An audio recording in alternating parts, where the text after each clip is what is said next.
Começando mais um programa ICO Thomas Show. Toda semana, entrevistas inéditas e exclusivas com entrevistados super conectados e histórias fascinantes. Inscreva-se no canal. ICO Thomas Show é um oferecimento Vivar Sleep Center, Assum Supermercados e Conduz Vale, com apoio de Kia São Motors, Bertran e Espírito Santo. Vamos nessa! Tudo bem, pessoal? Começando mais um ICO Thomas Show. Obrigado pelo seu carinho, obrigado pela sua audiência. Hoje estamos gravando aqui na Mazotti, Móveis Mazotti, que são parceiros do ICO Thomas Show. Muito bem recebidos aqui pela Kat, pelo Beto, tá muito legal realmente. Mas amigos, agora eu entrevisto a Andréia Gonçalves, que eu já conheço de longa data, minha amiga, e tem um trabalho maravilhoso. Ela é psicopedagoga e neuropsicóloga e fala sobre assuntos maravilhosos. Crianças, adultos, jovens, adolescentes, todo mundo tem que aprender realmente a aprender. Isso é um dos assuntos que vamos falar agora sobre isso. Mas dentre outros vários assuntos. Primeiro, muito obrigado por estar aqui, Andréia. Obrigado por aceitar o convite, tá? Que isso, eu que agradeço, Ico. Agradeço mesmo a oportunidade. Parabéns pelo programa. Obrigado. A Andréia é da Qualifique. Vamos explicar pro pessoal primeiro o que é a Qualifique, para o pessoal entender direitinho. Tá, bom, a Qualifique já tá... Eu atuo já há 22 anos no mercado e a Qualifique é a realização, acho, de um sonho, de um desejo muito forte, né? Que é a gente poder ter um olhar interdisciplinar sobre o desenvolvimento das crianças, dos adolescentes, jovens, adultos e adultos, assim. Então eu tenho uma equipe que eu coordeno lá de profissionais da área da saúde e educação e a gente faz um acompanhamento desde a avaliação, a questão da reabilitação, de acompanhamento, de tratamento em diversas áreas da saúde, assim, né? Em psicologia, psicopedagogia, neuropsicologia, psicomotricidade, enfim, né? Andréia, muitos anos no mercado, muitas famílias, vocês da Qualifique lá, e tu como profissional já ajudaram, né? Quando chegam lá na clínica, qual é a principal preocupação dos pais com os filhos? Como é que é? Eu acho que o primeiro momento, assim, a preocupação é sempre em auxiliar, né? Como pais, eu acho que as pessoas estão sempre buscando, a gente como pais, né? Por ser também, a gente está sempre querendo ajudar os nossos filhos constantemente, né? Então, normalmente, as famílias, para mim, vem uma busca muito na questão de uma dificuldade específica na aprendizagem, né? Então, não está conseguindo se alfabetizar bem, não está descobrindo o jeito certo de estudar, ou níveis de ansiedade, questões mais de depressão, de baixa autoestima. Então, as famílias nos buscam ou porque tem um diagnóstico e aí percebem alguns sintomas secundários a isso e aí procuram a ideia da gente reabilitar, ou a busca é tentar descobrir o que está acontecendo para aquele sintoma aparecer, aquela dificuldade, né? Então, toda a família nos busca muito para essa orientação. Eu costumo dizer que a gente precisa criar alvos, né, para ajudar principalmente nessa fase da infância e da adolescência, que é super importante para o resto da nossa trajetória, né? Marca coisas muito importantes, né, no desenvolvimento. Mas, por exemplo, a criança está estudando. Quando os pais notam que tem alguma coisa, entre aspas, errado com a criança, de repente ela não consegue se concentrar, não tem atenção, mas é difícil o pai detectar isso, né? Como é que eles chegam até vocês? Normalmente, o que acontece? Quando entra na aprendizagem formal, ali o primeiro ano do ensino fundamental, a gente começa já a notar algumas coisas porque entra a aprendizagem formal. Então, mais persistência para ficar sentado na sala de aula, as atividades começam a ser mais longas. Então, ali já começa algumas famílias a observar, e às vezes sugerido pela própria escola, de que tem alguma coisa que está apresentando algum ruído no processo de aprendizagem, né? Às vezes os próprios pais já identificam, quando crianças pequenas, assim. E o que é muito frequente vai seguindo no desenvolvimento da aprendizagem e quando chega ali nos anos finais do ensino fundamental, ensino médio, aonde eu preciso começar a desenvolver prontidão para uma série de habilidades, eu começo a ter muita dificuldade. Eu não consigo estudar, ou eu estudo, não tenho um bom rendimento, ou estudar vira um sofrimento muito grande. E aí a gente começa a ter um efeito em cascata, né, nas questões até da autoestima, né, de como é que eu me enxergo capaz de resolver problemas, de poder aprender. Então isso, e até adultos. E foi uma coisa bem interessante, acho que desses anos que a gente passou pela pandemia, as pessoas muito buscavam o acompanhamento antes de 2020, quando eu tinha uma dificuldade. Então tinha um não aprender, tinha um sintoma ou um diagnóstico prévio. A partir do momento da pandemia, as pessoas começaram a buscar o atendimento psicopedagógico, e que eu considero uma das maiores evoluções nisso, né? E a neuropsicologia para melhorar a sua performance. E aí as pessoas começaram a se preocupar muito em como eu posso fazer para aprender melhor. Como eu melhoro minha memória, como eu consigo melhorar minha concentração, meu rendimento no trabalho, na escola. E isso foi um movimento muito interessante que aconteceu, assim, né? Os pais, quanto mais cedo procurar ajuda, melhor até para o desenvolvimento da criança, né? É mais ou menos por aí. Com certeza. Com que idade eles começam a procurar e dizer, eu acho que tem alguma coisa errada com meu filho, ele não consegue se concentrar. E o papel da escola é importante também, né? Porque é a escola que dá o alerta muitas vezes. Fundamental. Com que idade ali começam, assim, a procura de ajuda? Na verdade, assim, ó, isso depende muito de cada caso e cada família, porque dependendo do diagnóstico, por exemplo, quando a gente fala em transtorno do espectro autista, a gente já consegue perceber sintomas com 2 anos de idade, com 3 anos de idade, já identifica questões sociais, de linguagem, de fala. Pois eu ia dizer, que sintomas são esses? Por exemplo, a dificuldade de interação social com outras crianças, do desenvolvimento da linguagem verbal, a dificuldade de simbolizar, comportamentos mais metódicos, dificuldade de lidar com mudanças. Então isso, se eu tenho uma família com um olhar bem minucioso, bem aberto, já começa a perceber algumas coisas. A escola, claro, sempre sinaliza, porque eu tô com esse sujeito dentro de um grupo, onde tem vários, ou crianças da mesma idade, e isso começa a sinalizar. E a gente tem que entender que saúde mental faz parte da escola, né? Isso acho que com o contexto que a gente viveu nesses últimos 2 anos, mais ainda a gente tem clareza. Que não é só conteúdo, a escola tem que se apropriar de trabalhar sobre saúde mental, né? Então, quanto antes se conseguir fazer isso, dá uma possibilidade absurda da gente evoluir com esse sujeito, a ponto de, às vezes, os sintomas serem tão leves ao longo da vida que podem passar desapercebidos, assim, né? Ou a gente minimiza muito desses sintomas também, né? Quantas pessoas, isso eu estou dizendo aqui 20, 30 anos atrás, deve ter sofrido, porque de repente até chamados de é burro, ele não consegue aprender. Não é isso. A pessoa já precisava lá atrás de tratamento, né?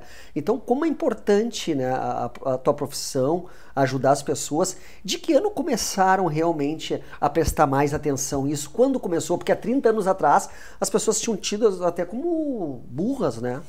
A gente tinha, antigamente se falava muito em disritmia, né? Então, ou seja, tudo que tinha uma dificuldade, tudo que apresentava algo fora do padrão, era se visto como, não se sabia o que era, porque não se tinha estudos neurológicos, não se conhecia como o cérebro funcionava. Até 2000, que é a chamada era do cérebro, assim, as pessoas trabalhavam tocando o crânio das pessoas, não se tinha exame de imagem de cérebro vivo, né? Meu Deus. Isso era só se via o cérebro morto, né? A partir de 2000 é que a gente teve um avanço absurdo tecnológico e aí conseguiu se enxergar como esse cérebro funcionava e que tinham áreas específicas para determinadas habilidades, né? Então, o que começou a acontecer? Da disritmia, que tudo era disritmia, começou a se enxergar que nós tínhamos transtornos específicos de aprendizagem, que a gente tinha níveis diferentes do chamado antes-autismo, que hoje é transtorno do espectro autista, déficit de atenção, ansiedade, depressão. Aí começou a se abrir um leque. E aí se fala muito, né? Não está tendo um super diagnóstico? Sim, porque hoje nós temos possibilidade, inclusive, de entender mais esses sintomas, né? E aí é muito rico a possibilidade que a gente tem, não só de diagnosticar, do que a gente intervir, né? E uma coisa interessante, né, que a gente pensar em outras esferas, a gente não aceita muito a questão de não ter um diagnóstico, né? Então, por exemplo, eu vou no médico com meu filho e ele tá espirrando, tá com coriza, e o médico vai lá na consulta e diz, ele tem uma virose. Aí eu saio de lá, mas como virose? Ele não disse o que eu gritei. Ele tá mal e ele fala virose, todo mundo tem virose. Na área da saúde mental e da educação, as pessoas têm um pouco medo do diagnóstico. Por exemplo, transtornos específicos de aprendizagem, conhecidos como dislexia, conhecido como descalculia, as pessoas ouvem falar muito pouco, muito pouco. E a gente tem mais prevalência de pessoas com esses diagnósticos do que déficit de atenção, que tu escuta muito falar. Então, às vezes, não é raro na clínica eu avaliar, a gente fechar o diagnóstico de um paciente, de uma criança, um adolescente, e no momento da devolução, os pais, ou no processo de avaliação, os pais se reconhecem e acaba fechando o diagnóstico adultos, né? Olha só. Os pais se tratando também, claro, sim, né? Porque começam a perceber que sempre tiveram dificuldade, acabaram, às vezes, abandonando os estudos, acabaram sofrendo horrores durante a vida escolar. E aí, quando a gente está conversando sobre as características, os sintomas, os pais dizem, mas isso é parecido comigo. E aí a gente consegue auxiliar esse adulto também, que acabou sofrendo muito tempo, a poder usar o potencial deles de uma forma maior. O diagnóstico é libertador, porque a gente tem que pensar na reabilitação, né? Tudo a gente consegue potencializar, né? Como é feito esse tratamento? Tá, perfeito. Então vamos pensar assim, quando a gente fala, vamos falar em déficit de atenção, vamos dar um exemplo assim. Quando a gente pega o déficit de atenção, a gente faz o diagnóstico e a gente consegue identificar, bom, é um quadro tipo mais desatento, mais hiperativo ou tipo combinado. A gente estabelece alvos. Então, quais são as dificuldades que a gente mais identifica? Porque quando a gente fala em déficit de atenção, a pessoa não presta atenção. Mas, por exemplo, toda pessoa com déficit de atenção tem perda de uma coisa chamada memória operacional. A memória operacional é uma memória recente, está ligada à região pré-frontal do cérebro, que é uma região que ela leva 2 décadas e meia para atingir total maturação. Então, até os 25 anos, a região pré-frontal não tem maturidade biológica ainda. Ela começa a partir dos 25 anos a biologicamente estar pronta. Só que as habilidades das funções executivas, elas começam a partir do nascimento. Então, o que são essas habilidades? Controle inibitório, eu consegui pensar antes de fazer as coisas, eu consegui não ter explosões emocionais, eu pensar antes de agir, eu consegui, entre um ambiente com vários estímulos, eu focar minha atenção num só e ignorar o resto.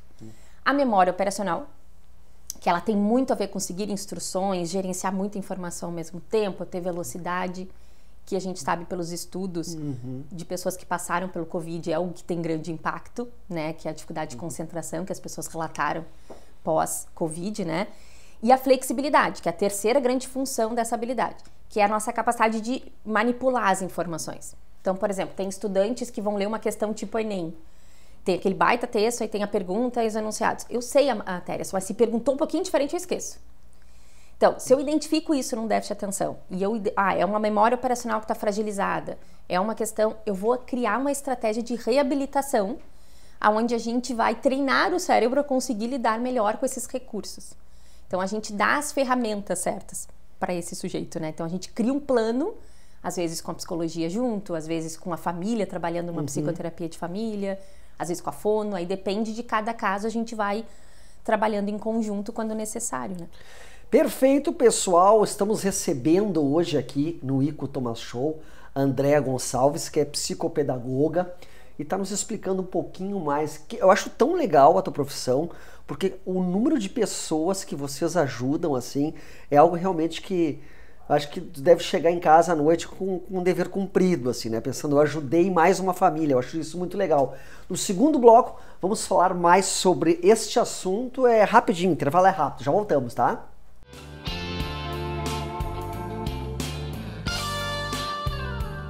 Estamos de volta com o Ico Thomas Show. Obrigado pelo seu carinho, a sua audiência. Hoje estamos gravando aqui direto da Mazotti, em Porto Alegre, que são nossos parceiros aqui no Ico Thomas Show. E estamos recebendo a Andréa Gonçalves, que é psicopedagoga, e estamos falando no primeiro bloco a respeito de vários assuntos que têm a ver com a sua família, com certeza. Daqui a pouco a criança não consegue se concentrar na sala de aula, tem dificuldade de estudar, sobre isso tudo estamos falando. E agora no intervalo, a Kati, que é aqui da Móveis Mazotti, estava comentando a respeito de um assunto bem interessante, que uma criança, por exemplo, de 4 anos, vendo a avó, por exemplo, doente, primeiro viu a avó muito bem, depois acompanhou todo aquele processo da avó doente, coisa e tal, possivelmente um luto logo ali à frente. Como lidar com uma criança nessa circunstância, com um luto? Bom, a coisa do luto é algo bem delicado e é importante a gente, enquanto pais e profissionais, orientar também essa questão para, junto com a criança, trabalhar e elaborar esse sentimento de perda, né? Então, assim, o primeiro ponto, vamos fazer uma análise assim em 2 esferas.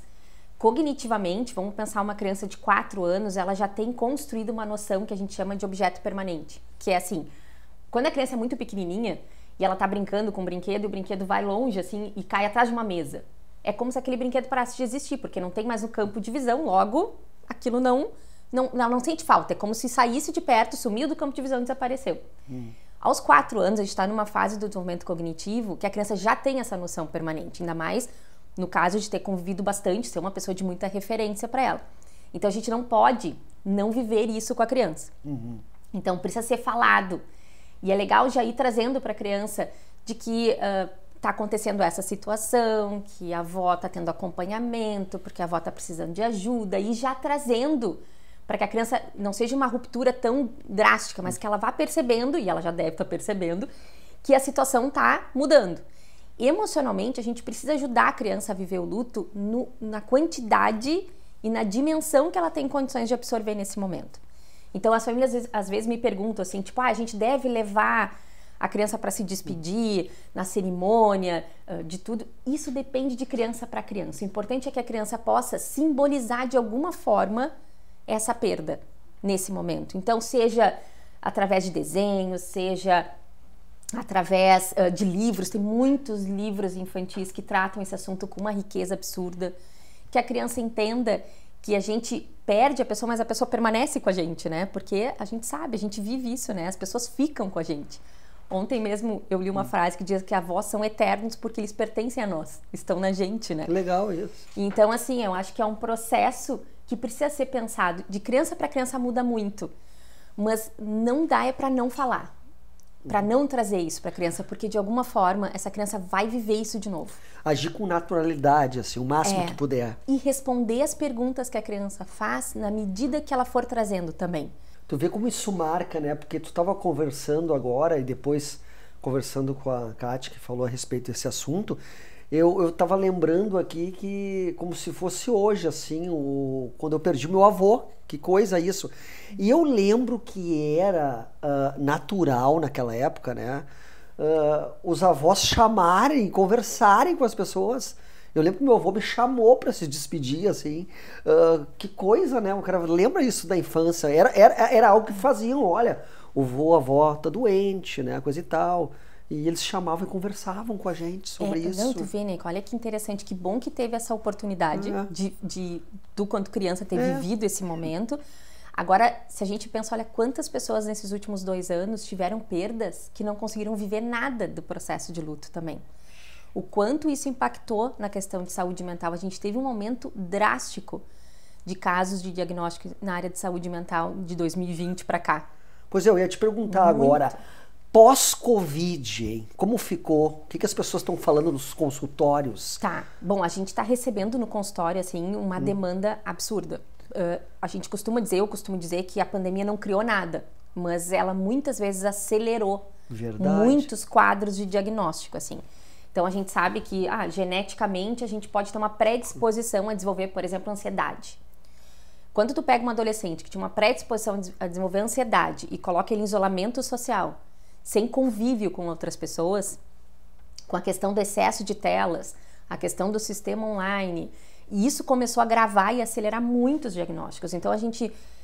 não é que a pandemia criou, mas ela acelerou. Então, a gente começou a ter muito mais casos chegando na clínica, tanto de crianças quanto adolescentes, com sintomas importantes, assim, de ansiedade, de depressão, de déficit de atenção, dificuldade de memória, muitas questões associadas à memória.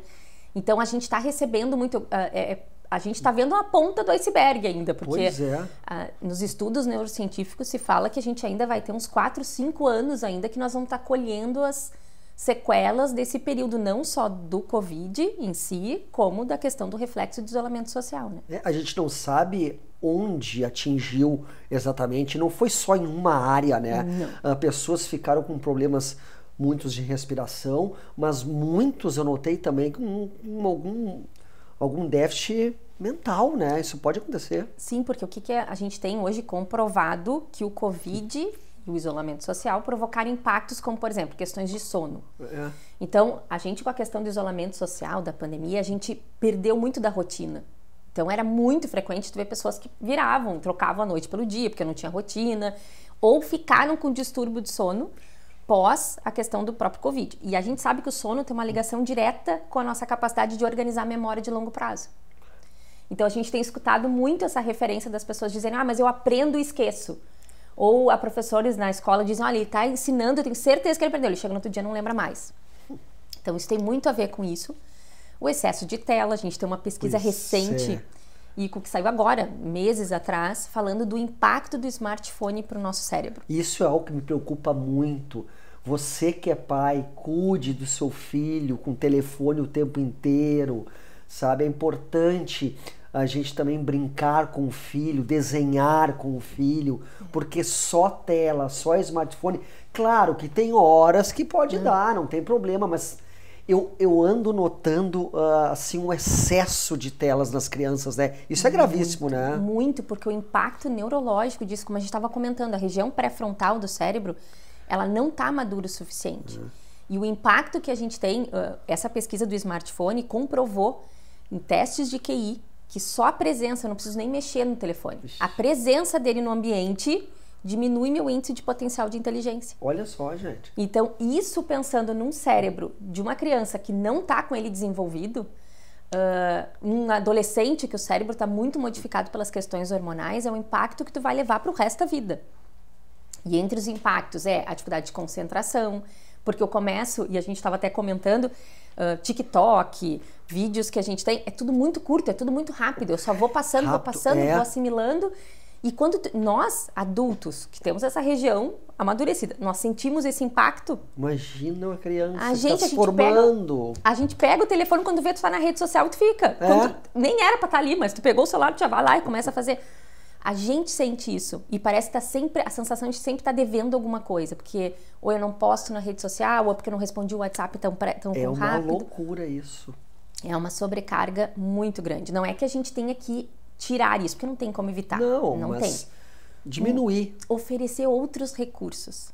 Oferecer outras coisas. Tu sabe um exemplo que eu sempre comento com meus amigos, é um exemplo da tua família até. A irmã da Andréia é a Cíntia, que é casada com o meu grande amigo Rafael, que tem a Carol, a filha. Eu acho incrível como ela age bem nesse quesito, porque ela tá sempre ali desenhando com a Carol, ela tá lendo, é algo incrível, é muito raro eu ver a tua sobrinha, no caso, assim, no telefone. Sim. Mas eu achei tão legal o jeito que a tua irmã cuida da filha, assim, desenho, brincando, lúdico.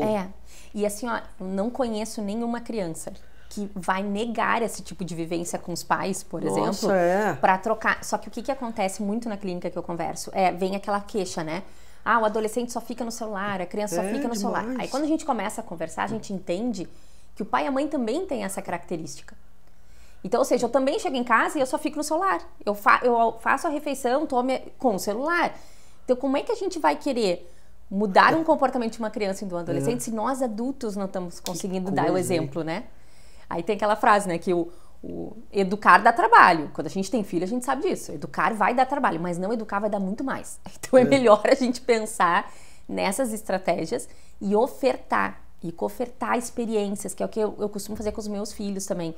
De ouvir, vamos para a orquestra, vamos ouvir, vamos escutar os instrumentos. A gente está tão acostumado a falar, que a gente não escuta. É verdade. Ensinar eles a escutar os sons das coisas, até do tédio. Sabe, não ter nada para fazer. Essas as super agendas que os adolescentes, as crianças têm, sempre tem alguém dizendo o que tem que fazer. Sabe? Super agendas, exatamente isso mesmo, né? E aí, o que a gente quer? A gente quer que eles se tornem capazes de pegar uma prova e se darem bem numa prova, que é a capacidade de resolver problemas, entre outras habilidades, né?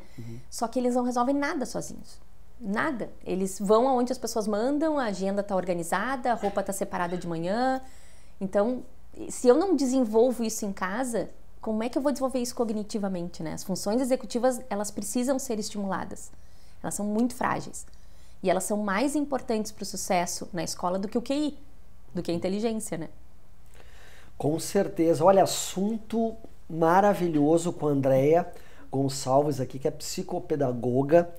E trata de muitas pessoas há muitos anos, 20 anos, né? 22 agora. 22 anos. Quantas pessoas já ajudou? Ah, é serviço de utilidade pública isso. Vamos deixar os contatos da Qualifique, da clínica, que é importante isso. Claro. Para pais que estão passando, de repente, por problemas com as crianças em casa e não sabem como resolver. Claro. Tem como procurar, né? Isso, o Instagram da clínica é @qualifiquebr. E a gente tem os contatos também de telefone, 9733-3986, que é o contato direto lá da Qualifique. Perfeito. Andréia, muito obrigado pela tua participação aqui e volte sempre, tá? Eu que agradeço pelo papo, agradeço a todos pela atenção, fico muito feliz. Isso aí, pessoal. Voltamos na semana que vem com mais um Ico Toma Show. Até mais! Ico Toma Show é um oferecimento Vivar Sleep Center, Assul Supermercados e Conduz Vale, com o apoio de Kia São Motors, Bertran e Espírito Santo.